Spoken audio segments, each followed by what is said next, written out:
Excellency, ladies and gentlemen, dear colleagues, good morning, good afternoon, wherever you are. My name is Marie Boel-McKinnon, and I am the Senior Policy Officer at the International Seabed Authority. It is a great pleasure for me to welcome you all to this high-level event organized by the International Seabed Authority and co-sponsored by the Cook Islands, Ghana, Jamaica, Malta, Norway, Republic of Korea, Singapore, South Africa, and Ifremer from France. Before we proceed, I just would like to invite all the participants to make sure that they keep their video and microphone off during the event. And after the three panels, we will engage in an interactive discussion. So you are therefore invited to share any question you may have in the chat and not to use the raise hand function. With this, and without any further delay, I would like to introduce our guest speakers who will be delivering opening addresses.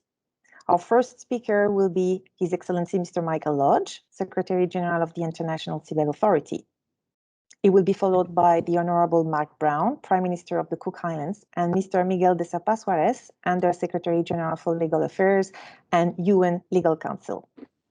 But before that, we would like to invite you to watch a short video about the contribution of ISA to the SDGs. Thank you.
Well, wherever you are in the world, welcome to this side event on the sustainable management and stewardship of the deep seabed and its resources for the benefit of all humanity.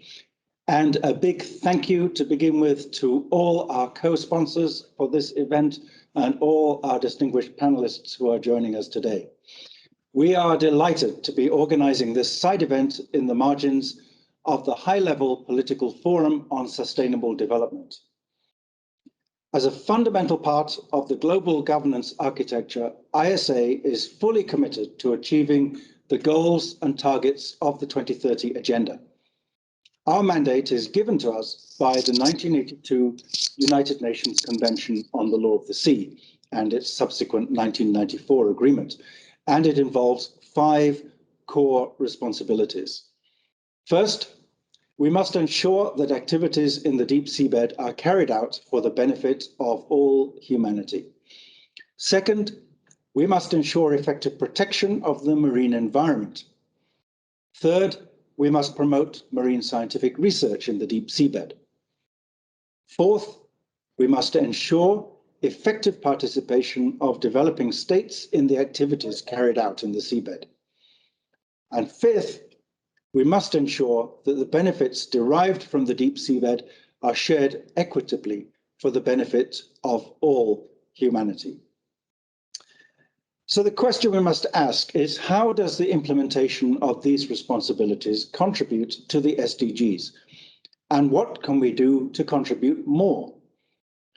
To help answer these questions, I have commissioned an independent report on the contribution of ISA to the Sustainable Development Goals. The report will be issued later this year, but you already saw a preview in the video package. One of the key takeaways is that ISA's work already contributes to advancing 11 out of the 17 SDGs.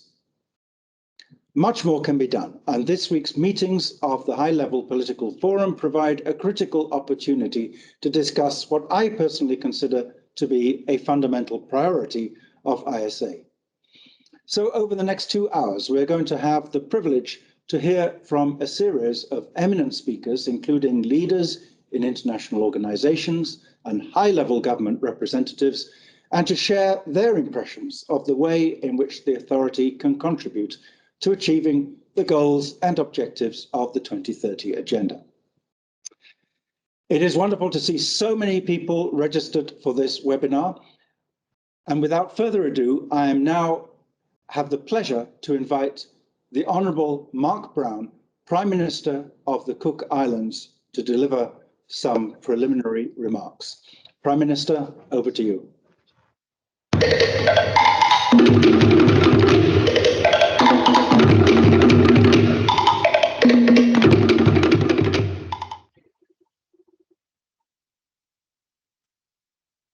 Kia ora, Excellencies, distinguished delegates, ladies and gentlemen, warm greetings from the government and people of the Cook Islands here in the heart of the Pacific Ocean.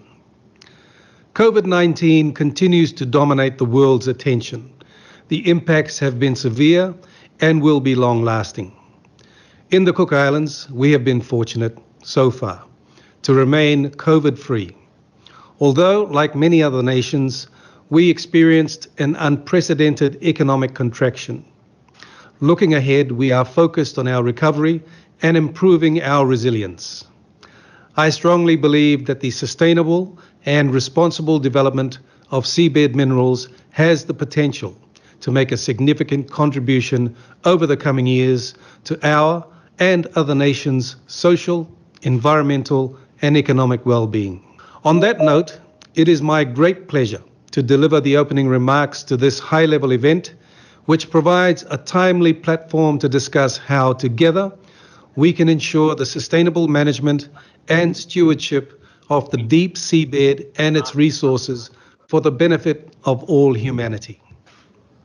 Firstly, I would like to touch on the contribution that seabed minerals can make to achieving the United Nations Sustainable Development Goals and our experience in the Cook Islands.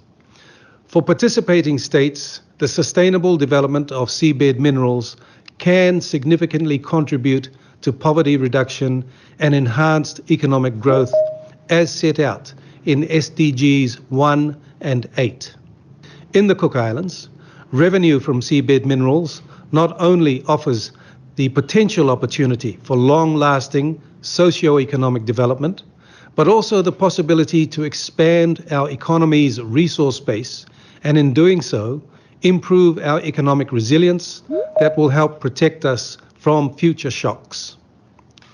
Developing our seabed resources also provides the opportunity to invest in our people, and in particular, our youth. An example of this is engineer Eusenio Fatialofa, a Cook Islands national who has participated in a number of at-sea expeditions in the area. These experiences provide a wealth of knowledge, skills, and opportunity. This is a priority for my government, and we are committed to empowering our people by providing more opportunities for training, education, and decent employment in an emerging and high-tech sector. As the leader of a Pacific nation, I am acutely aware of the threat that climate change poses and the urgent action that must be taken to combat it. The global response to this threat has been a major shift towards a low-carbon society based on renewable energy and technology. This is expected to drive a substantial increase in demand for minerals and metals critical to the shift, many of which can be found on the seabed.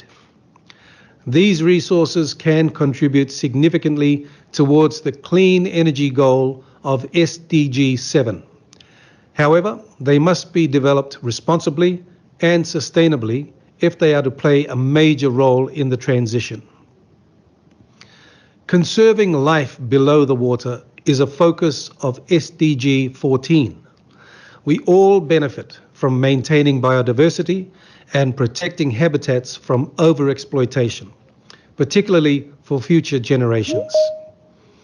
We know that the development of seabed minerals will have an impact on the environment, but these impacts can be reduced and managed sustainably. This is where the role of global institutions and international cooperation becomes vitally important. I want to commend the work being done by the authority in ensuring that we progress down this path by taking a precautionary approach. We, in the Cook Islands, are a people of the ocean. We take its stewardship and management seriously. What we call our moana nui o kiva is our lifeblood. It provides us with a source of food, income, and is a part of our identity. Collectively, through the authority, we have the opportunity, before mining begins, to put in place the regulatory and governance frameworks needed to ensure development is undertaken sustainably and responsibly for the benefit of all humanity. For me and my government, this is a priority, and I look forward to our contribution to that. In closing, I wish to thank the Secretary General of the International Seabed Authority, His Excellency Michael Lodge, for the diligent and inspiring work carried out by the authority in implementing the convention and its contribution towards achieving the SDGs. God bless you all, and kia manuia.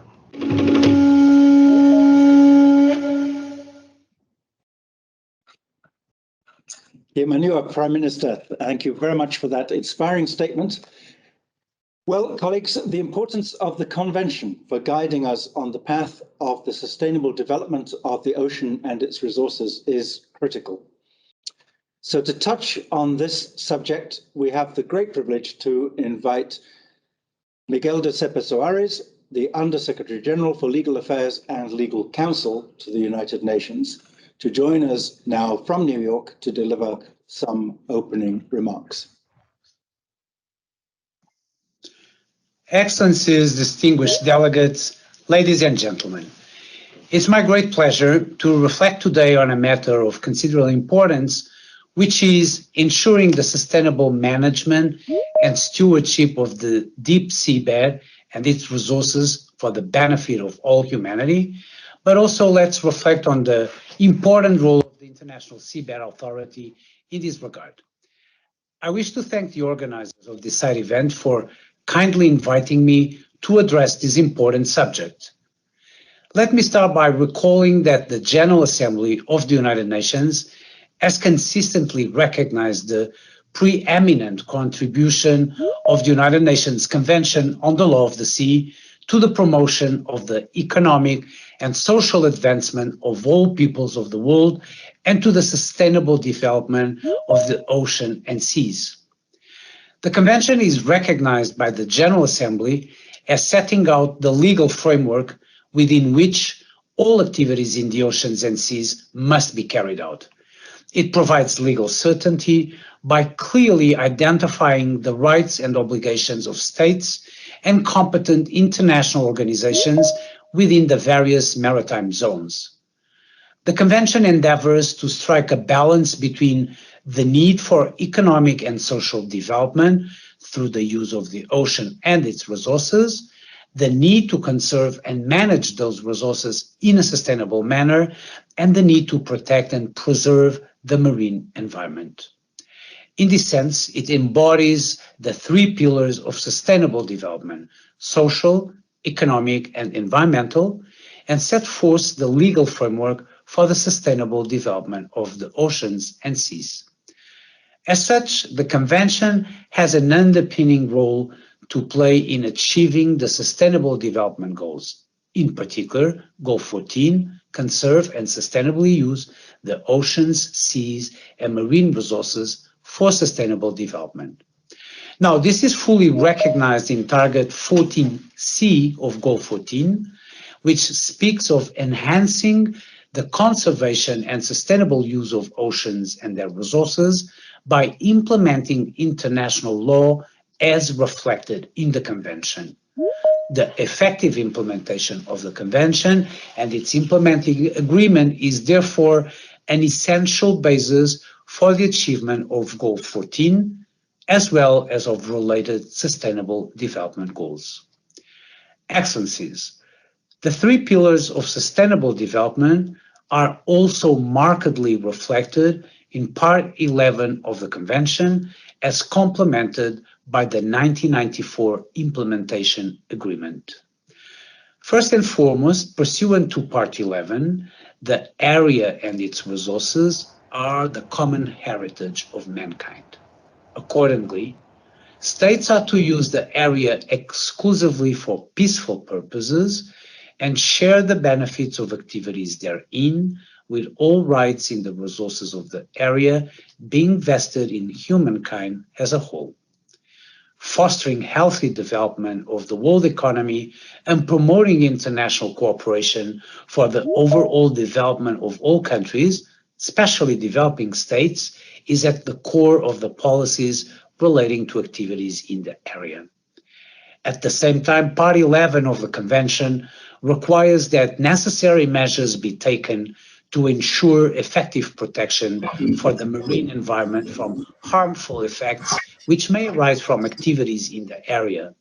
The same applies to measures ensuring effective protection of human life with respect to activities in the area. The authority, as the organization through which states parties organize and control activities in the area, particularly with a view to administering its resources, bears a fundamental responsibility in the implementation of Part 11 and the agreement, and also in upholding the common heritage of mankind through the rules, regulations, and procedures it adopts and other activities. So it is therefore my pleasure to join you today to take stock of the contribution of the authority to the achievement of the 2030 Agenda for Sustainable Development. Significant steps forward have been made by the authority in the further development of the law of the sea, the achievement of the goals of the Convention, and the sustainable development of the ocean and its resources. I should highlight in particular the progress made in developing the regulatory framework for activities in the area, with the ongoing development of the draft exploitation regulations.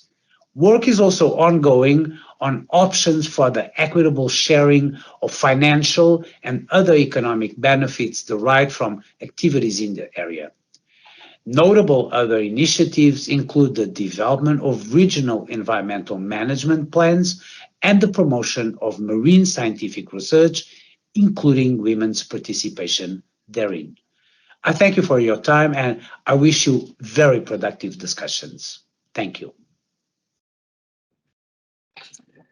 Thank you very much, Miguel, and thank you in particular for that important reminder of the centrality of UNCLOS to our discussions today and indeed to sustainable development in general. Well, it's now time to move on to the first of our three short panels today. And the first panel is on the importance of the rule of law in ocean governance to ensure the sustainable management of the area and its resources for the benefit of humanity. To begin this panel, it is my great pleasure to invite His Excellency Burhan Ghafoor, Permanent Representative of Singapore to the United Nations, to make a short presentation. Excellency, the floor is yours. Thank you very much, Michael. Excellencies, let me start by thanking you, Michael, for inviting me to speak at this event and your initiative and leadership in the International Seabed Authority as Secretary General. Excellencies, as a small country, Singapore has always been a strong supporter of instruments and institutions that underpin the international rule of law and facilitate the achievement of the SDGs. And these include, of course, the UN Convention on the Law of the Sea and the 1994 Implementation Agreement and the International Seabed Authority. I wish to highlight 3 points on how the regime for the area has strengthened the legal order for the oceans and ensured the sustainable management and use of the area. Firstly, Part 11 of the UN Convention on the Law of the Sea and the 1994 Implementation Agreement have prevented what I would call a gold rush or a free-for-all for the mineral resources of the area. The orderly manner in which resource-related activities in the area are currently being conducted is testament to the strength of the rule of law in the oceans. And it is also a testament to the important contribution that has been made to the protection of the marine environment and the planet as a whole. Ambassador Tommy Koh of Singapore, who was the president of the Third UN Conference on the Law of the Sea, summed up the general view of delegations at the final session of the conference in December 1982 as being that, and I quote, "Any attempt by any state to mine the resources of the deep seabed outside of the framework of the UN Convention of the Law of the Sea will earn the universal condemnation of the international community and will incur grave political and legal consequences." End of quotation. I think this observation continues to hold true today. The second point I want to make is that Part 11 of UNCLOS and the 1994 Implementation Agreement and the rules, regulations, and procedures developed by the ISA have created a stable regulatory environment that has proved conducive for resource-related activities in the area. Prospecting and exploratory activities are currently being undertaken. As you know, countries involved include developing countries, and there are 12 developing countries who are sponsoring states, of which 6 are small island developing states. The ISA Council is currently developing the final piece of the mining code, which relates to the regulations for exploitation of mineral resources in the area. The completion of these regulations will provide the regulatory certainty required by contractors as they move towards exploitation and will further promote the development of the deep seabed mining industry. Thirdly, the regulatory framework for the area also contains comprehensive rules, regulations, and procedures for the protection of the environment that must be complied with. The exploitation regulations that are being developed will, like the regulations for prospecting and exploration, also contain such rules, regulations, and procedures. Our fellow small island developing state, Fiji, will be the facilitator for an informal working group that will discuss aspects of the draft regulations that pertain to protection and preservation of the marine environment. Fiji has Singapore's full support as we try to elaborate regulations that balance the need for commercial viability of mining activities with the need to monitor, address, and mitigate environmental impacts that are a consequence, of course, of mining activities. Before I conclude my remarks, I wish to acknowledge the critical role that the ISA plays in supporting the rule of law and the sustainable management of the area, which has contributed to the realizing of the area and its resources being the common heritage of mankind. I have already referred to the work that the ISA has done in developing the regulatory regime for the area. Other important activities of the ISA include its initiative to advance scientific, environmental, and technological knowledge, its efforts to promote research on various aspects of seabed exploration and the deep seabed environment, and the various programs that it implements and administers to build the capacity of developing states. And I note also and welcome the commitment that the ISA has shown to improving and supporting gender equality in all member countries, in particular the developing states. Excellencies, next year we will celebrate the 40th anniversary of the conclusion of the UN Convention on the Law of the Sea, which is a significant milestone. And the convention has often been said to be the constitution for the oceans. And one of the great achievements of the convention is indeed the creation of the International Seabed Authority, which in our view has faithfully discharged its mandate since its establishment in 1994. And today we were very happy to get a sneak peek of the report that is coming out soon, Michael, on the contributions made by the authority to the implementation of Agenda 2030 and the Sustainable Development Goals. Indeed, a very important report, and we look forward to receiving it as soon as possible. Thank you very much, Michael, and all the best to you and your team.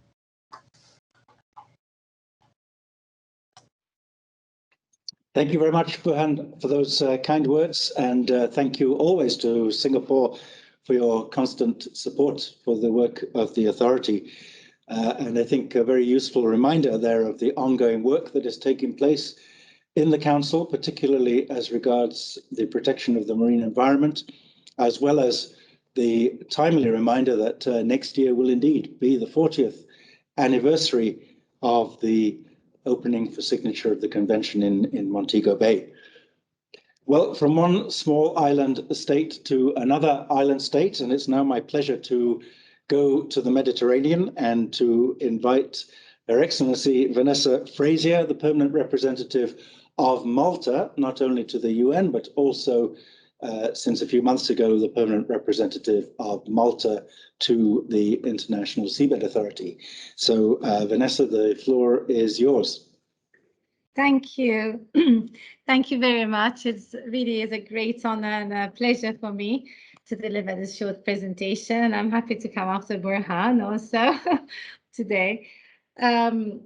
By addressing the rule of law in ocean governance, we are collectively addressing the crucial realization of the 2030 Agenda for Sustainable Development, especially in the context of ensuring the sustainable management of the area and its resources for the benefit of mankind.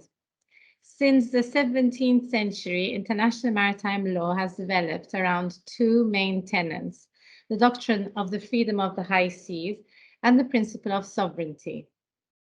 The principle of the high seas has been extremely important for Europe in terms of the expansion of trade and communications. And indeed, shipping continues to have an essential role in today's globalized economy.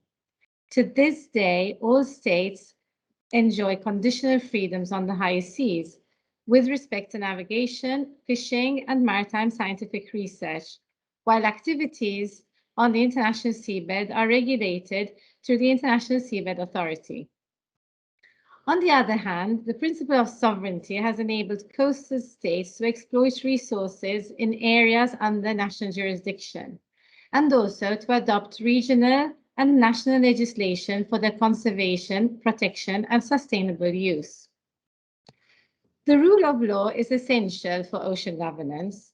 The UN Convention on the Law of the Sea, UNCLOS, which we have mentioned many times already, establishes the overall legal framework within which all activities in the oceans and seas must be carried out. By establishing the legal order for oceans and seas, the Convention contributes to sustainable development as well as to the peace, security, cooperation, and friendly relations amongst all states. Malta is honored to have been a major contributor to the formation of the law of the sea as we know it today. In a memorable speech at the United Nations General Assembly in 1967, my predecessor, one of my predecessors, Malta's first permanent representative to the United Nations, His Excellency Albert Pardo, envisaged a future where the world's seabed and ocean floor would be exploited under international auspices for the benefit of the entirety of mankind, rather than by a few countries for the benefit of the few. For these reasons, Pardo employed the phrase common heritage of mankind, which implied that no state could appropriate these natural resources because they belong to all of humanity, those living as well as our future generations. In order to unpack the phrase the common heritage of mankind as it applies to the oceans, we look at its constituent elements, of which we find 5 distinct basic elements. The first is non-appropriation. This element relates to the appropriation of resources in situ, and this element is part of the legal regime of the high seas and of the area.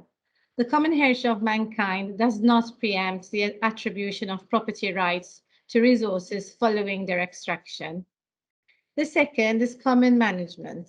This element requires that resources only be accessed with the consent of the international community. The third is sharing of benefits. This element requires a sharing of benefits arising from the utilization of all resources, including marine genetic resources. The fourth is peaceful purposes. This element is already part of the legal regime of the high seas and the area. And the last, the fifth, is the preservation for future generations. This element concerns the conservation and sustainable use of marine biological diversity in areas beyond national jurisdiction. Above all, the common heritage of mankind remains a source of inspiration for us. We believe it is important for the rule of law to be underpinned by ethical principles, which allow us to aim for global justice towards a more peaceful and sustainable future for all. The 2020 report of the UN Secretary-General on Oceans and the Law of the Sea notes that the legal framework set out in the Convention continued to be strengthened throughout the development of additional legal and policy instruments at the global and regional levels, although additional efforts were hampered by COVID-19. We, as Malta, are pleased that the work on a new international legally binding instrument under the Convention on the Conservation and Sustainable Use of Marine Biological Diversity of Areas Beyond National Jurisdiction, the BBNJ, continued through online intersessional work, and we look forward to its successful conclusion. As I end this presentation, I would like to state that the legal instruments, such as the ones above, aforementioned, are not effective without the appropriate institutions to safeguard this body of laws and to ensure their implementation. This is why I would like to mention the sterling work carried out by the International Tribunal on the Law of the Sea, the International Seabed Authority, as well as the IMO's International Maritime Law Institute, which we proudly host in Malta. Their efforts contribute to ensure adherence to a system of rules and sustain the mechanisms designed to provide for the security, safety, and environmental stewardship of all those who operate in the maritime domain, as well as the prosperity of all. Thank you.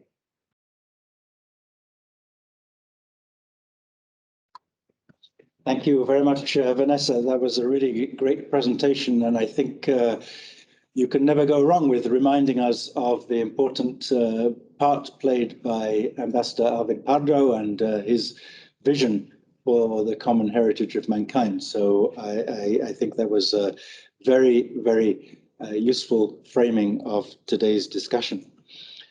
Well, everybody's time is valuable, so we are exactly on time, and let us therefore go to the next panel, which is dedicated to the importance of deep sea research and science in ensuring the sustainable development of the area and its resources. And our first speaker in this panel is a recorded presentation by Mr. Song Sang-kyun, the Deputy Minister of Oceans and Fisheries of the Republic of Korea. Obviously, the time difference makes it difficult for him to join, so we have a short recorded presentation. Honorable Excellencies, distinguished guests, good afternoon to you all. I would like to express my appreciation to Mr. Michael Roach, the Secretary General of the ISA, and his team, as well as the co-sponsors for organizing today's high-level political forum on sustainable development. I kindly ask for your understanding as I can only engage via video recording. Only one Earth. Under this slogan, the first UN Conference on Human Environment was convened in Stockholm in 1972. In this conference, the sustainable development was first proposed by Barbara Ward, the British economist and author. This particular proposal eventually led to the establishment of Sustainable Development Goals in 2015 and has become one of the most urgent issues that international communities must act upon. The global attention is being garnered on conservation and the sustainable use of the oceans, particularly on achieving the SDGs. The ocean produced 75% of the oxygen and absorbed 30% of the carbon dioxide produced by human activities. More than 3 billion people rely on the ocean for their livelihood. SDGs Goal 14 declares the need for co-management of the ocean that we all depend on. SDGs Goal 14 conveys a clear message and role to ISA, which manages about 60% of the world, or about 215 million square kilometers of space. I sincerely believe that ISA contributes to the achievement of SDGs through faithful implementation of the 9 strategic plans established in 2018. Amongst all, scientific research on deep sea is a task that should be proceeded before anything else. Deep sea life constitutes unique yet large habitat on Earth, and its potential value is as vast as its area. 80% of the ocean floor is unmapped, along with 80% of deep sea life is unrecorded. A scientific understanding of the deep sea environment is the first step toward the sustainable management of deep sea seabed. Without adequate knowledge, we will not be able to assess the impact of human activity, nor will we know what we are losing. As an ISA contractor of the 3 mineral resources, in this area, the Republic of Korea is determined to fulfill its international responsibilities and obligations. With the following three directions, Korea is determined to make a ceaseless effort to improve deep-sea scientific knowledge and to implement the SDGs. First, Korea will continue to support research projects on deep-sea biodiversity and connectivity. Non-destructive monitoring of deep-sea resources and assessment of ecosystem health and resilience. Secondly, Korea aims to strengthen international cooperation. Korea has provided financial support equivalent to 18% of the total expenditure for the preparation of the IOC's UN Ocean Decade to achieve the SDGs in cooperation with Norway. In 2020, Interreach office has been transferred to Korea as host country.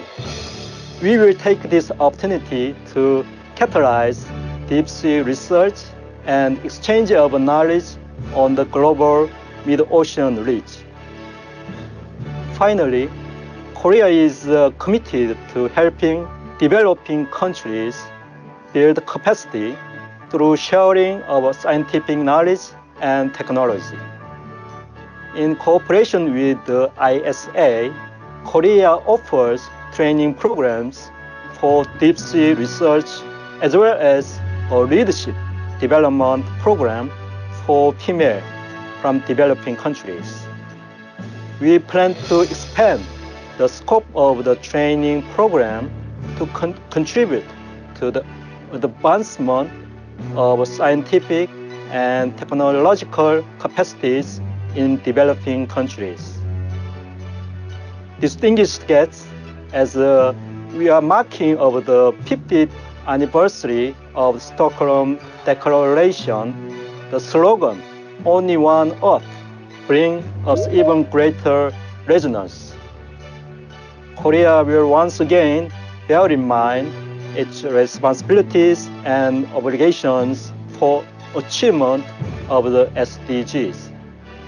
We look forward to a reliable partner with the ISA in this journey. Thank you very much. Thank you very much, the Deputy Minister, for that presentation. And just to ensure that the technology doesn't get us again, we're going to stay in Jamaica for the next speaker. And there's a different location in Jamaica, but I'm very happy to invite Her Excellency Alison Stone-Roof, the permanent representative of Jamaica to the ISA, to make a presentation. Jamaica, as you may know, is our newest sponsoring state, as well as, of course, our host country. And we are all very interested to hear what Alison has to say. So over to you, Alison, and welcome. Thank you, SG. I hope you're hearing me clearly. Great. I wish to commend the International Seabed Authority for spearheading this reflection process on the critical importance of ongoing deep sea research and science in ensuring the sustainable management of the area and its resources. These discussions are especially timely as we transition from exploration of the area to preparing for the collection of minerals and deep sea bed resources to support the realization of the UN 2030 Agenda and its Sustainable Development Goals. Indeed, the ISA's Strategic Plan and High-Level Action Plan for 2019 to 2023 have ensured this alignment. From Jamaica's perspective as a sponsoring state with constraints in our scientific and technological capabilities, there are three fundamental issues related to deep sea research and science on which I would ask us to reflect today.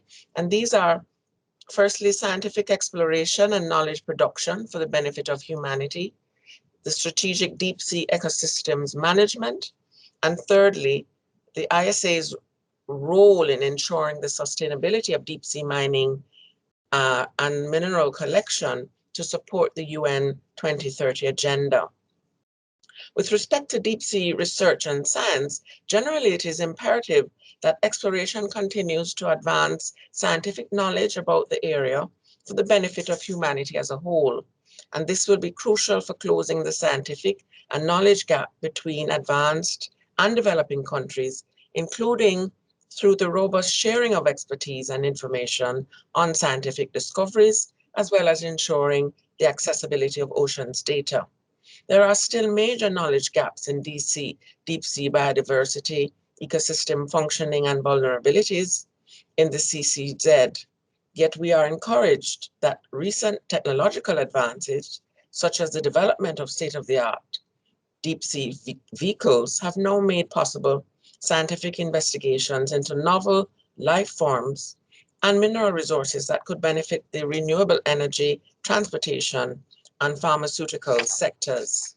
As we embark on the United Nations Decade of Ocean Science for Sustainable Development, this has presented the deep sea research community with an exceptional opportunity to collaboratively advance our shared understanding of deep sea ecosystems and their potential services to society, as well as how to sustainably harness marine mineral resources in the area to advance our sustainable development.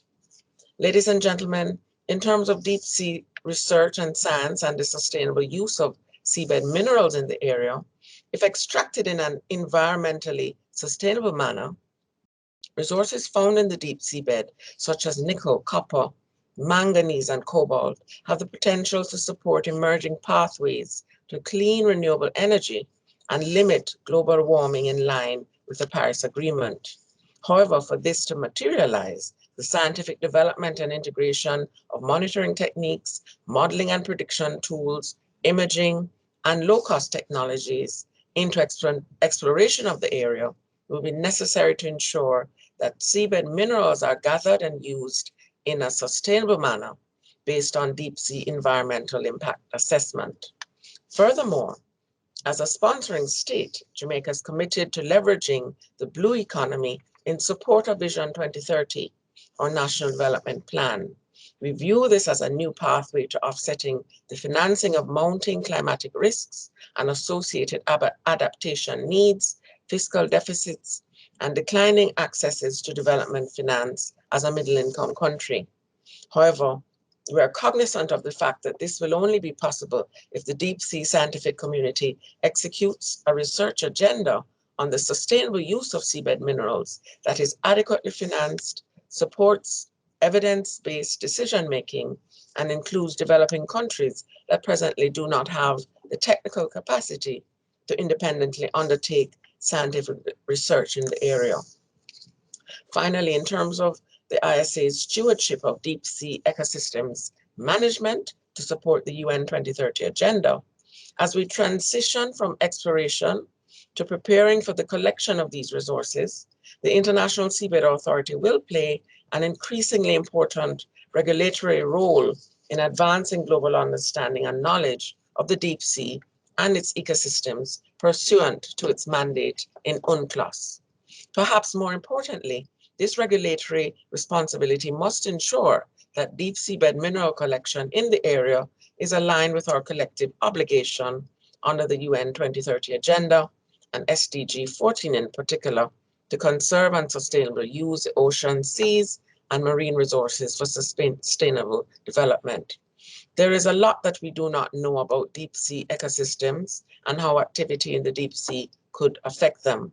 We do, however, know that deep sea species are unlikely to be as resilient to collection of these resources with possible resulting disturbances or pollution.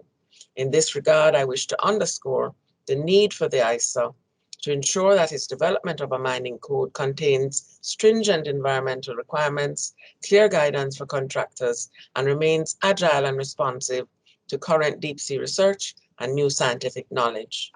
Critical to ensuring this would be the research necessary to understand biodiversity connectivity across large marine ecosystems and the establishment of biodiversity conservation corridors in the area.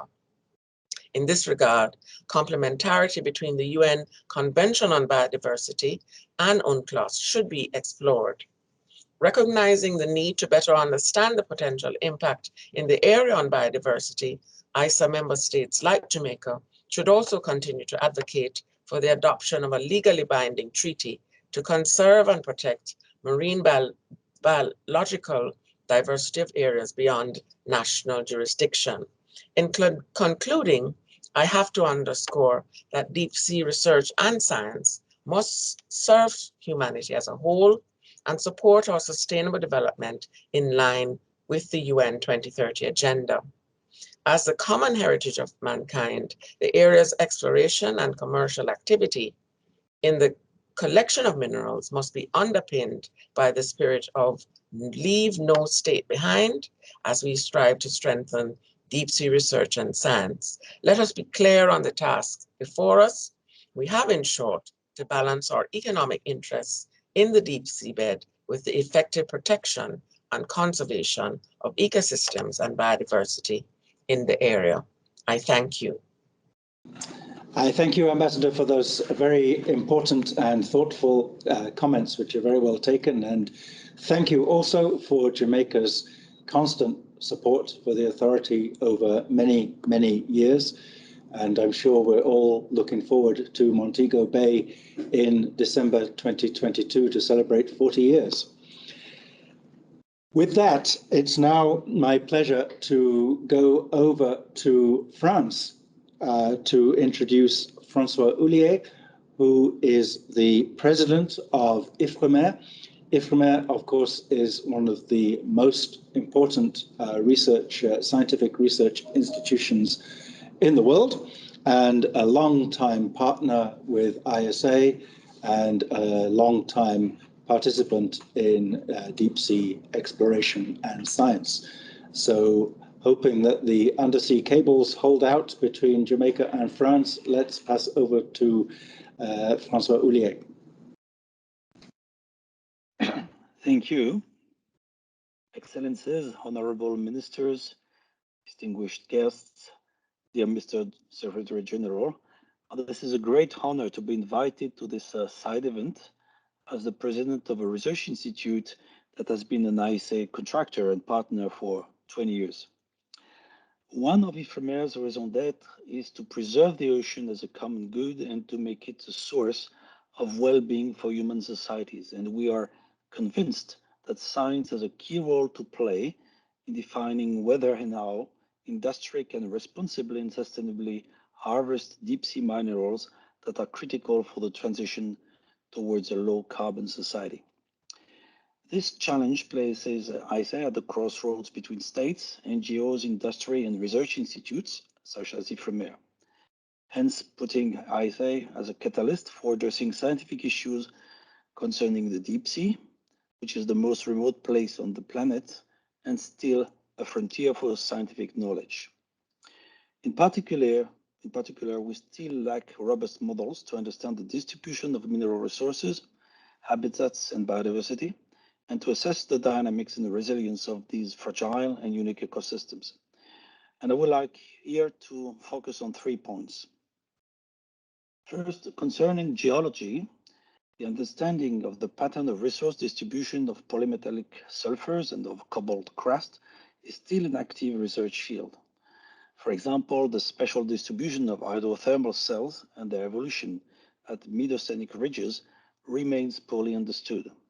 And such basic knowledge would be a key to properly define the inactive sites that should be the targets for exploitation. As geology controls the distribution of deep sea fauna, mapping deep habitats is also a scientific issue. And McQuaid's recent paper in Frontiers in Marine Science provides an assessment of the protected area in the Clarion-Clipperton zone based on habitat mapping. And this is a clear example of what remains to be understood and how ISA has been promoting research in this field. Second, The elaboration of responsible exploitation regulations requires a good knowledge of the ecology of deep sea ecosystems. For example, we still lack data and models about whether and how these ecosystems recover after disturbance. The study of the dynamics of deep sea recolonization and ecological connectivity is thus a highly relevant scientific topic, I would say a hot topic. In situ experiments that address this issue are still in their infancy. Monitoring of a nodule collection by GSR in the Belgian and German CCZ contracts was launched earlier this year by a European research team. Other example, 40 years after the discovery of hydrothermal systems, IFREMER started just a few years ago conducting dephonation experiments on the mid-Atlantic range. And the coupling of an experimental approach with the analysis of the reproductive traits of the dominant species has begun providing crucial information on the resilience of deep sea communities. Third, technological research should not be outdone. Access to the deep sea is still a challenge for effective exploration below 3,000 meters. Although robotics are progressing rapidly, monitoring deep marine ecosystems still faces challenges in terms of communication, autonomy, robustness, and real-time simulation. IFREMER is strongly committed to contributing to these developments with its partners. Next year, on our ISA contract in the mid-Atlantic range, IFREMER will deploy ULEX, a new 6,000 meters autonomous underwater vehicle that can adapt its mission according to its own observations. And we believe this will be a quantum leap in the efficiency of habitat exploration and mapping.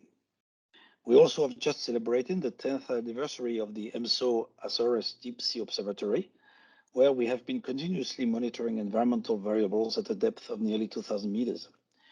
And this has already resulted in major scientific contributions about the geophysics of the ocean ridges, as well as about the life cycle of emblematic species. And we feel that such a facility is thus the foundation on which we are building the tools that are needed to monitor oceanic human activities and their impact. Today, all these geological, ecological, and technological challenges are taken up by the scientists and are producing significant knowledge. Research carried out in the area under ISA jurisdiction is thus leading to the acquisition of valuable scientific data which contribute to lift the veil covering the deep sea.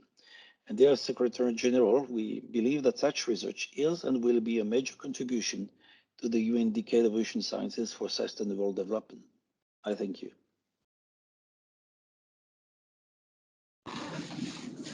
I thank you very much for those comments, and thank you also for the reminder of ISA's contribution to the UN Decade of Ocean Science, of course, in collaboration with contractors and research institutes.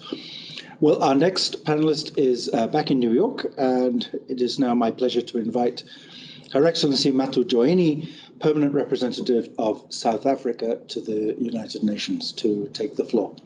Matu, the floor is yours.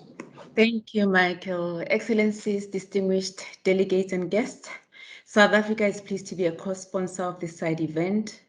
We are part of it because we believe in the work that the ISA is doing in carrying the mandate given to it by the convention. We believe ISA has gone a long way in addressing this mandate, and we appreciate the independent study that has been commissioned to look into how the authority in carrying out its mandate has contributed to the development agenda and the various sustainable development goals, including goal 14. So the outcome of the study should be an interesting one, pointing to advances in the work that ISA has been able to do, but also pointing to areas that needs to be strengthened. And we think that through a strategic plan, the high-level action plan, and voluntary commitments, ISA has contributed to a number of SDGs in a meaningful way. Coming to deep sea research, the role of ocean science in furthering the 2030 Agenda for Sustainable Development is well recognized. And indeed, it is ISA's mission to promote and encourage the conduct of marine scientific research in the area, and especially to facilitate effective participation by developing states in deep sea exploration and research programs. And we acknowledge that the authority has taken this mandate on marine scientific research, as outlined in Article 143 of the Convention, to heart. And to enable it to fulfill the research mandate with limited resources, ISA has initiated a number of programs in partnerships with others. And I think USG Miguel mentioned some of them, and I think some of them are quite innovative and some are very exciting indeed. But despite these interventions, we still don't know everything we need to know about the marine environment in the area. And I think, again, the previous speaker, Dr. Hulie, has just demonstrated how much we don't know and how much we still have to research. And it's more the reason why ongoing marine scientific research is necessary, especially in light of mining exploitation, which will become a reality soon. So please allow me to make the following 5 points. The decarbonization agenda, which has been referred to, will increase demand for specific minerals and metals, many that are available in the area. And this demand will certainly increase the urgency for seabed mining. The question is, do we know enough about the impact of this on the marine ecosystem? Secondly, South Africa believes more can be done to increase the number of marine scientific researchers from the African continent. There is a need to establish collaboration and partnerships with scientific research councils and universities in that part of the world. And Michael has already started in that direction.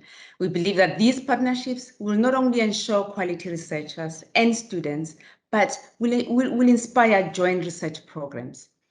Thirdly, with regard to capacity building, a lot has been done by the authority to deliver capacity building programs for developing states.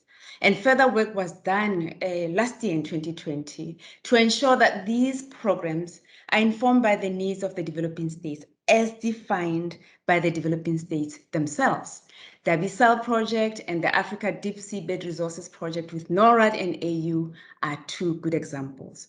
And for South Africa, SG, you have supported us back in 2013 when we approached you for a sensitization program in South Africa, but for the SADC region. And again, we collaborated when you hosted the workshop on the promotion of a sustainable development of Africa's deep seabed resources in support of Africa's blue economy in 2019.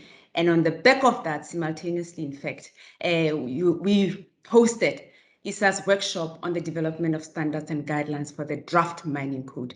These were important for these to be held in the African continent and for us to bring players in our environment. But despite this, we have not seen much progress with regards to the participation of African states in activities in the area. It is South Africa's considered view that there needs to be a closer look into why this is the case. And it will be in the interest of the African region and in the interest of ISA to dig deeper and to understand why. And we are recommending a study on this. Fourth point, linked to the above point that I've just mentioned, another question should be asked. To what extent does the lack of enthusiasm for the operationalization of the enterprise affect the interest and ability of African states to participate in activities in the area? We believe that operationalization of the enterprise therefore becomes important and urgent, and will ensure that we are not only considering interests of the developed countries, but we are in a concrete way ensuring that the capacity building offered is implemented and it is meaningful. The fifth and last point is linked to Article 150H of the Convention that looks at the adverse impact on countries producing same minerals on land. Majority of these countries are developing states. And again, work on this particular article is critical, and not addressing Article 150H will practically mean we contribute negatively to SDG 1 of no poverty. In conclusion, dear colleagues, we commend the work that ISA is doing in advancing the SDGs. What is needed is to deepen the good work that is already doing of ensuring inclusion of the developing states for activities in the area and taking into account their interests. The operationalization of the enterprise and the work on Article 150H will take that further, ensuring that we leave no one behind. South Africa reassures its commitment and support to ISA and the good work that the SG is doing with his team. I thank you. Well, thank you very much for that powerful statement on behalf of South Africa and also on behalf of Africa. And I would like to take this opportunity to commend you, Matu, for all the support you've given to the ISA, as well as the strong advocacy position you've taken on behalf of your own country, as well as other African states. Of course, you know very much that I am absolutely supportive of the wishes of the African group in general for greater participation, greater capacity development initiatives, and we're working already closely with you and colleagues on a number of exciting initiatives, not the least of which I think is an important development is an MOU with the African Union that we hope to be in place within the next few months, certainly by the end of this year, that I hope can take the cooperation between Africa and the ISA to a whole new level. So thank you very much for those comments, and that really brings us to an end of the second panel. So let's move on now to the third panel. I'm sorry, we are about 5 minutes late because of the technical problem we had earlier. And our first panelist in this panel that looks at ensuring how benefits can be shared equitably for the benefit of all is Mr. Jens Frølich Holt, State Secretary at the Ministry of Foreign Affairs of Norway. Again, this is a short video presentation, mainly because of the time difference between here and Norway. So let's roll the tape, please. Excellencies, ladies and gentlemen, let me start by thanking you for inviting me to this panel to discuss a topic that's close to my heart and also to the priorities of the Norwegian government.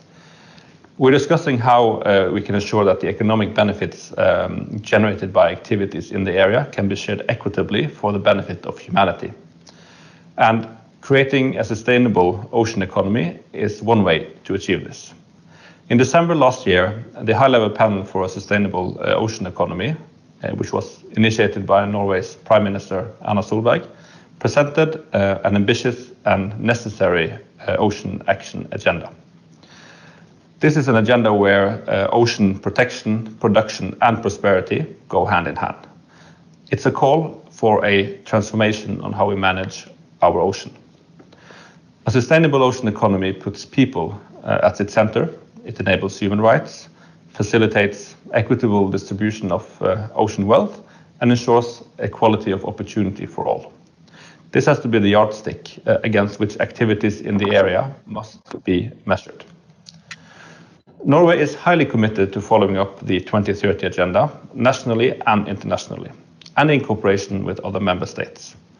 The Norwegian Prime Minister, Erna Solberg, is engaged as co-chair, along with the President of Ghana, of the UN Secretary General's SDG Advocacy Group. Norway has also been committed to the International Seabed Authority ever since its inception. We are proud to have been part of an effort that has already achieved astonishing results. All the 17 SDGs are of relevance to the work of the ISA.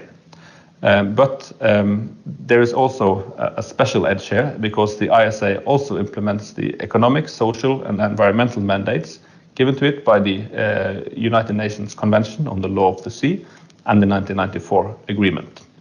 This corresponds well with Norway's commitment to empower states and to take advantage of the opportunities open under UNCLOS to improve development.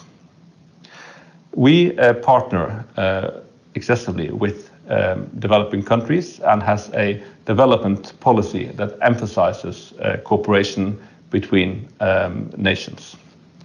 Together, we need to collaborate to build necessary capacity and infrastructure. We need to share marine scientific data. We need to engage in collaborative research and training programs to ensure that the benefits of the deep seabed are indeed shared in a sustainable manner.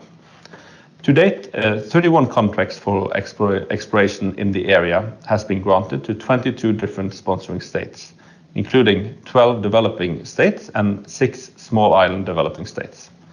This shows that with all the technological advantages held by richer nations, the process overseen by ISA have led to a majority of sponsoring states being developing countries.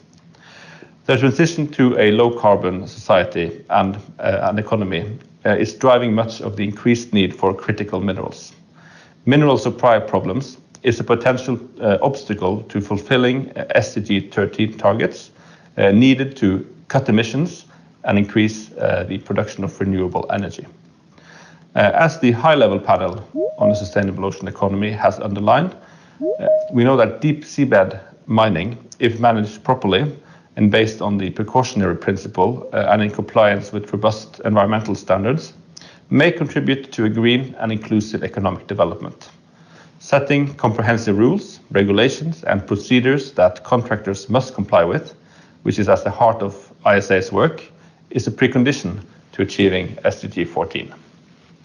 Success in this endeavor will not only lead to a regime that ensures conservation and sustainable use of resources that should be shared by all for the benefit of all, it would also show that we can use international cooperation based on mutual respect and sharing benefits, and demonstrate that it is successful and indeed a useful tool for solving global problems. Rest assured, Norway will remain a consistent partner, and we will continue to insist in capacity building and competence in areas where we have particular expertise. Thank you. I thank you very much for those very insightful comments, and particularly for reminding us that what we are doing is in reality a test of international cooperation, and it is incumbent upon all of us to make that test a success. Well, with that, it's my pleasure now to introduce His Excellency Harold Agyemang, Permanent Representative of Ghana to the United Nations, to join us and contribute to the discussion. Excellency, the floor is yours. Thank you very much, Secretary General Michael Hodge, for this opportunity to join with you and your colleagues in the authority in Jamaica, as well as all the other co-sponsoring states for this event, for such a very important topic as this, which brings us together to discuss the contributions of the achievements of ISA towards the 2030 agenda. I would like to also thank you for your comments in the introductory part of the program, and also for the report that you have initiated and which is expected to be issued this month, relating to the contribution of the ISA towards the SDGs, and particularly helping us to deepen our appreciation of how the ISA is going about this activity. A lot of the panelists have in their statements indicated the activities of the ISA and how it contributes to the achievements of the 2030 agenda. But for us, it is not surprising, because if you look at the nexus between the mandate of the ISA as well as the 2030 agenda, you will find that in the areas of sustainable development, in the spheres of economic and social, as well as environment, there are linkages. And so this is not an issue which is surprising to us. Let me give, for instance, a few of the work of the ISA, which has contributed to the Sustainable Development Goals. And if you look at the framework of UNCLOS, and the role of the ISA has been to calibrate and control activities in the area. And this has been done in a manner that protects the marine environment and promotes a scientific approach to the management of the area. And this has been very supportive of the implementation of SDG 14. And I think that my colleague Behan mentioned this in his remark also, in terms of the gold rush that it has prevented states from engaging in. Also, ISA's extensive portfolio on training and capacity development, in line with its strategic plan for 2019 to 2023, essentially to ensure needs-based capacity building and training the activities and decision-making in the area, as well as the Contractor Training Endowment Fund for Marine Scientific Research, internships, seminars, and regional workshops, have also contributed to significantly enhancing the technical knowledge and expertise of beneficiaries and supported the implementation of quite a number of SDGs, such as SDG 4, SDG 5, and SDG 16, for instance. In terms of the enabling conditions to ensure equitable sharing of the benefits of the activities of the area, there are still quite more that can be done through the activities of deep-seabed, and it is possible if we are able to work out avenues for the equitable sharing of the benefits of the common heritage of mankind. UNCLOS is a unique international framework for the management of a global good, the deep seabed and marine resources for all mankind, and on the basis of equity, taking into particular consideration the interests and needs of developing states and the need not to be discriminatory. It is therefore important to have enabling conditions that ensure that all financial and economic benefits generated by the activities of the area are equitably shared for the benefit of humanity. In this regard, I'd like to share 4 quick points relating to how best we can ensure that there's a good avenue for equitable distribution of financial and economic benefits required. And that is through the development and administration of a robust financial regime. Consequently, if you look at the common heritage of mankind, it requires that development of the financial regime to ensure that optimum revenues from the proceeds of commercial seabed mining is realized as envisaged by UNCLOS. Indeed, the proposed 2% royalty as the only tax for the first 5 years of mining, increasing thereafter to 6%, is unlikely to be adequate to cover the administrative cost of the ISA, the enterprise, price stabilization compensation that will be required for terrestrial mining, and leave enough in terms of leftovers for any meaningful equitable redistribution for the benefit of all mankind. It must also be borne in mind that the conceptualization of the common heritage for mankind must include the interests and benefits of future generations, and this must be developed into the financial regime that is envisaged. It is for this reason that members of the African group mostly have believed that a more beneficial regime must go beyond the royalty tax to include upfront payment by contractors, profit tax, and the payment of transfer licenses. And this must be done without impairing the commercial viability of deep seabed exploitation on the other hand. The second point that I'd like to raise is the mechanism for the distribution of the funds. And a key instrument that is required to further refine the concept of the common heritage for mankind in terms of its alignment with the objectives of the 2030 agenda would be the establishment of a common fund to support national budgets or specific sector programs such as poverty reduction, education, and health. Financing of global public goods such as universal basic education and universal health coverage provide an avenue for equitable distribution and serves as a generational investment for development. Such a common fund mechanism, however, raises fundamental yet complex questions of equity, bearing in mind the wide disparities among states. For example, how would the interests of sponsoring states be balanced against those of non-sponsoring states? Developed states, developing states, least developing states, coastal states, landlocked states, or even small island developing states. Clearly, we need definite parameters on how the funds will be accessed and accounted for in order to be considerate of the geographic and economic differentiation of states. The third point which I want to raise is the issue of the enterprise, which needs to be operationalized, an essential component of the deep seabed mining regime. And this is a key mechanism by which states can directly participate and maximize benefits from the area. And I think the ambassador from South Africa, Uti, mentioned this in her remarks.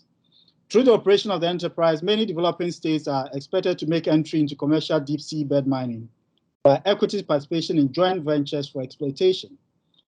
I therefore support the call that has been made here today for an early operationalization of the enterprise as an autonomous body to effectively engage as a relevant stakeholder in the ongoing development of the exploitation regulations, as well as the conditions for joint ventures in future exploitation activities.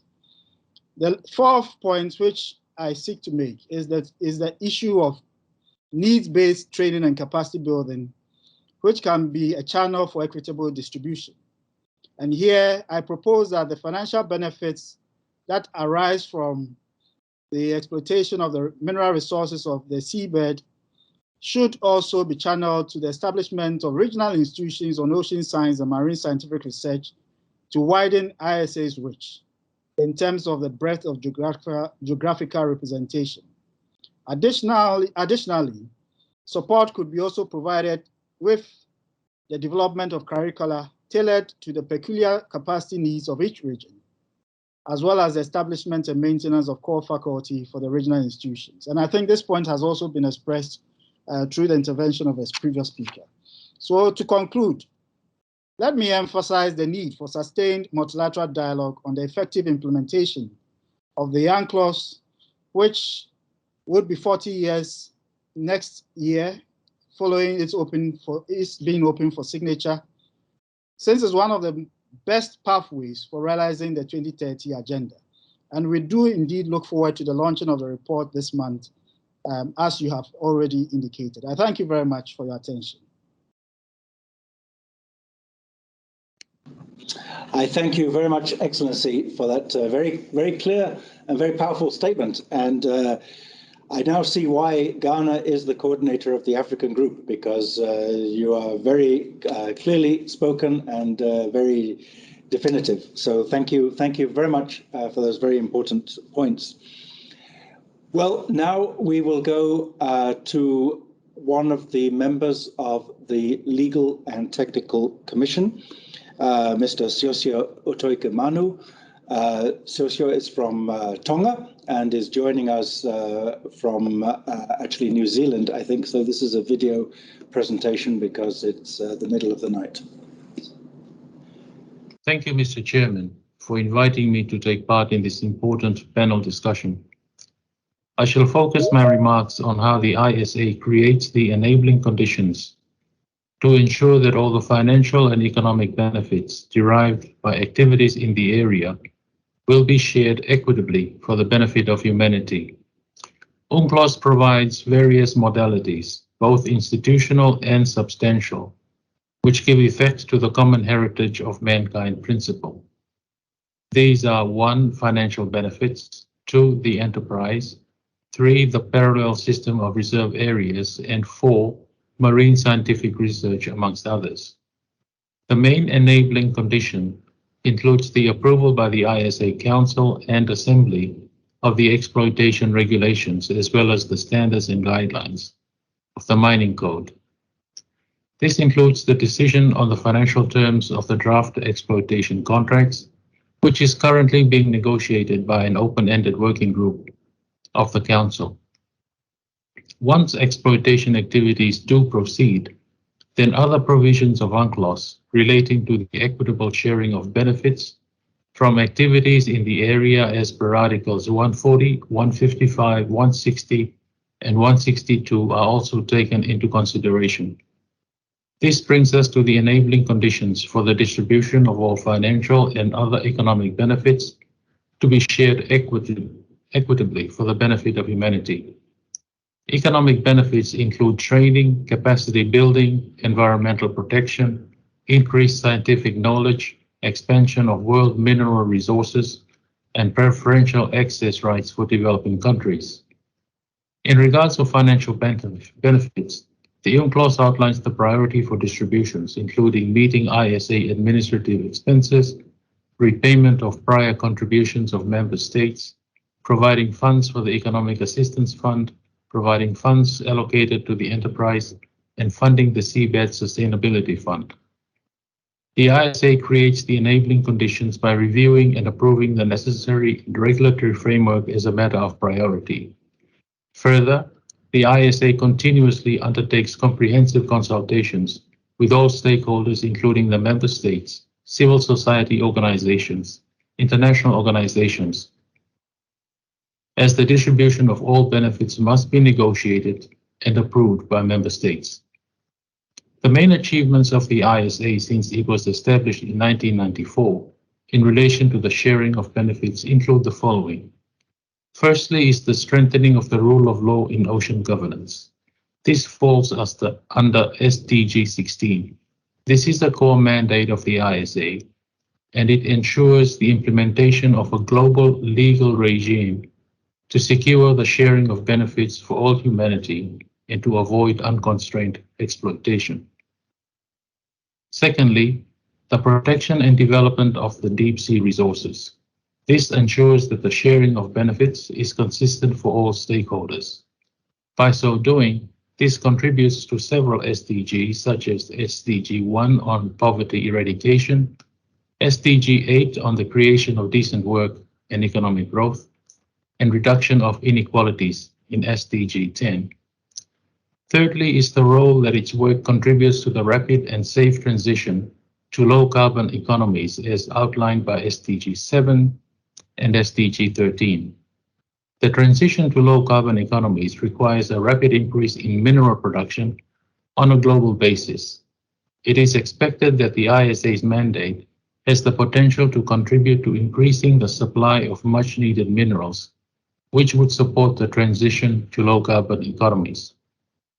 Fourthly, the prevention of environmental harm through developing a global regulatory framework for deep seabed mining, which falls within SDGs 12, 13, 14, and 16.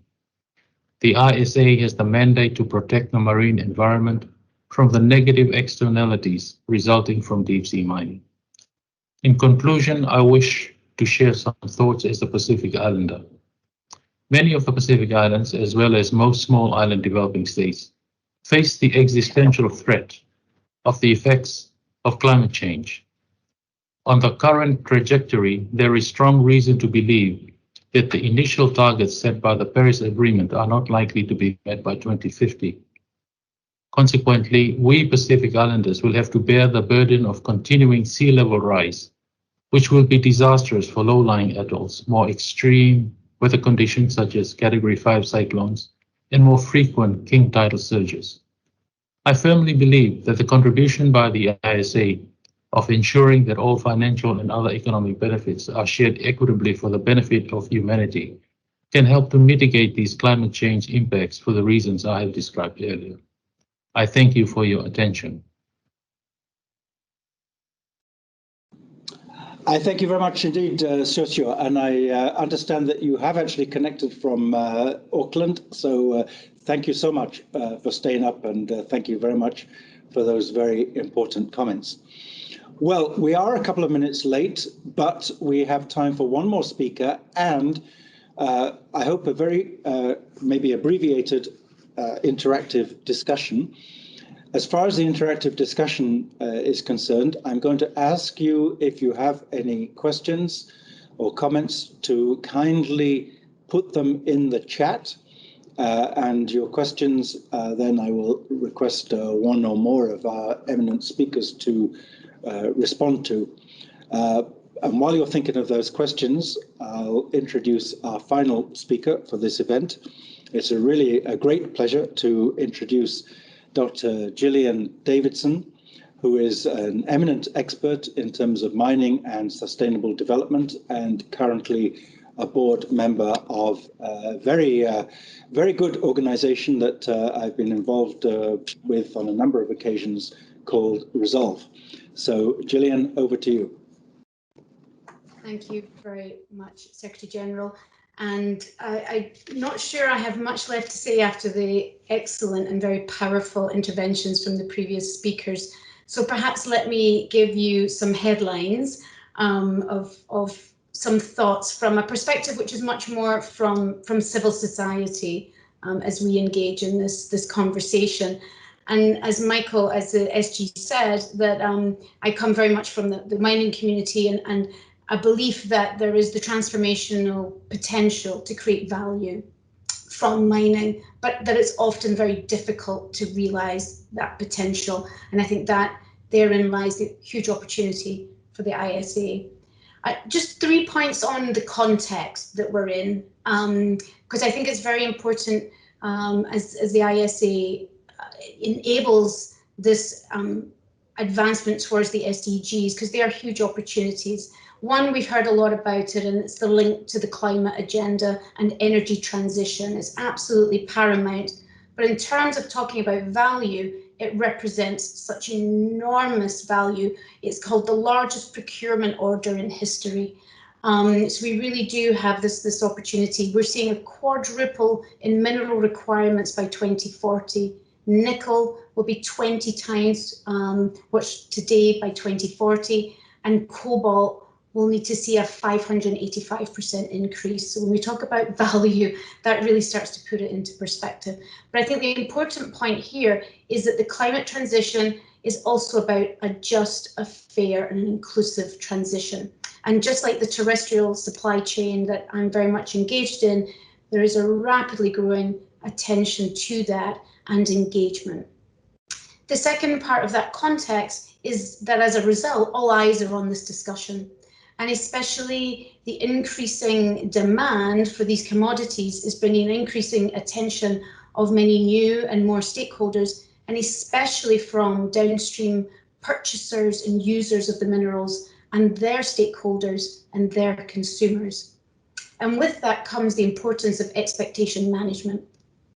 The third context that I think is relevant here is that we're at a time of an explosion of ESG, environment, social and governance, almost beyond regulation. And while the ISA is about the rule of law, embracing this context of the broader ESG and the importance of carbon footprint and other factors such as economic development, diversity, governance, human rights, health and safety, labour standards, and of course environmental management to the investment community is going to be key to enable and realise this value.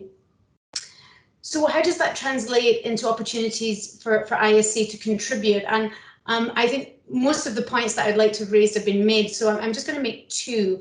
And I'm going to focus in on what I'm calling booster SDGs. And I've identified two where really a focus on these SDGs often and can lead to really leveraging and impacting across a range of others.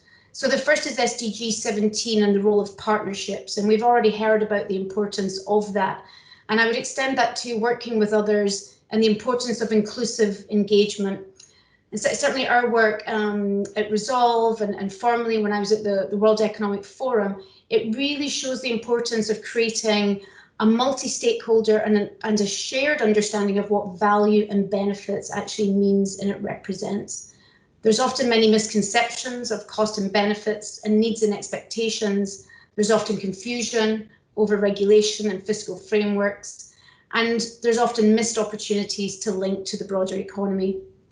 ISA has a huge opportunity to help identify and convene those multi-stakeholders and a support role in helping frame that broader discussion in the climate agenda and its contribution to the energy transition.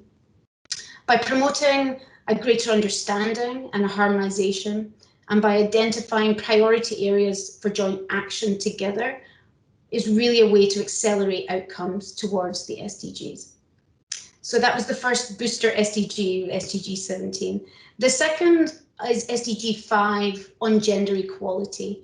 And we've touched on it slightly here today. And again, I would broaden that to the question of diversity and inclusion, and really the role of ensuring a very inclusive and a diverse process and engagement. The ISA has been at the front of promoting gender in research and deep-sea research, also promoting the beginning of a gender mapping exercise which really will start to help us understand where women are in the industry and in the sector as a whole. But really, we all know that gender equality and enabling women and beyond into other diverse groups, into leadership positions, into decision-making positions, and therefore being more inclusive, is incredibly impactful. The big lesson from terrestrial mining is that women see the least of the benefits and usually more of the impacts. And so that links to a final comment that was captured by nearly all speakers in the role of capacity building, and how ISA really leverage and build that, especially around fiscal management and understanding impacts and benefits for that shared and common good. So thank you for this opportunity to share some perspectives. Thank you very much indeed, Gillian, for a very apt way to wind up the presentations by reminding us of the broader context in which we are all operating, and particularly that we are all looking for a win-win situation here. We are absolutely not in a contest between land and sea mining, where both sectors are looking for a win-win solution to improve the sustainability of mining overall for these resources that we desperately need in the coming years. Well, with that, we have reached the end of the presentations, and we have reached the time when we can have an interactive discussion. I have not seen any specific questions come in yet, although there are some comments, but I was not going to give the floor to anybody during this session because we have such a short time available, but I do see that His Excellency Eden Charles, the Special Representative of, well, my Special Representative for the Enterprise, has asked for the floor, and given the fact that he is the Special Representative, I can hardly refuse him. So, Eden, would you like to turn on your camera, and if you could make your comment within maybe a minute or so, that would be very much appreciated. But please, you have the floor. Thank you very much, Excellency Michael Lodge. I want to commend your organization, your hard-working staff, and yourself for all of the work that you have been doing. I see a common thread between... Hello, are you hearing me? Yes, I see a common thread in the interventions of the permanent representative of Malta when she cited the illustrious and late Arvid Pardo, and the ambassador of South Africa and Ghana on the question of the common heritage of mankind, in particular, the need to operationalize the enterprise. When one looks at the 2030 Agenda for Sustainable Development, we are told that no one should be left behind. I'm linking that ideal, that goal, that objective to the issue of the operationalization of the enterprise, because although there are over 20 sponsoring states, the international community is close to 200 states.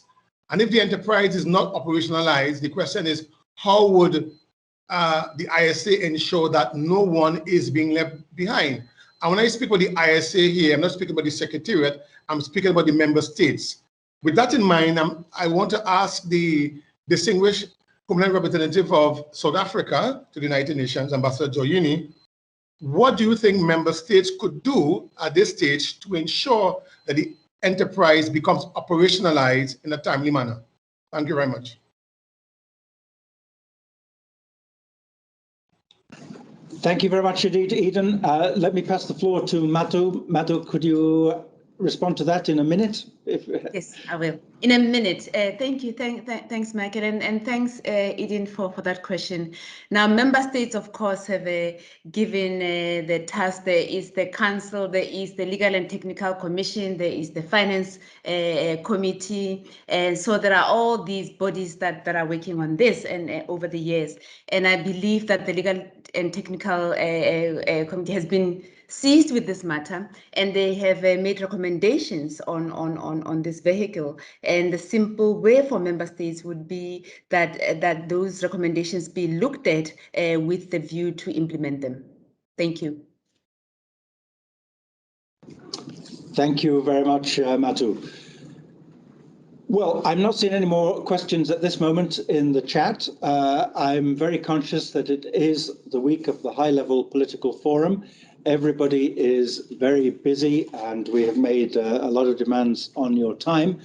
So I think we can wind up there. It would have been wonderful to see everybody together in a room, but sadly we can't do that at the moment. But on the other hand, thanks to the miracle of technology, we've been able to go to France, Norway, Korea, Nigeria, the UK, and even as far as the Cook Islands. So there is a silver lining. And with that, I just want to thank all the co-sponsors for this event for supporting the ISA. I want to thank all the speakers for your comments, your thoughtful interventions. I want to thank everybody who participated for your interest in our work. If you want to continue to follow the work of ISA, if you have questions, please send us your questions. We will answer. Please join us at future events. They're all advertised on the website. Please follow us on the website and please follow us on social media. With that, thank you to everybody for participating. I think it's been a great event and I hope everybody enjoyed it and I look forward to seeing you next time. Thank you.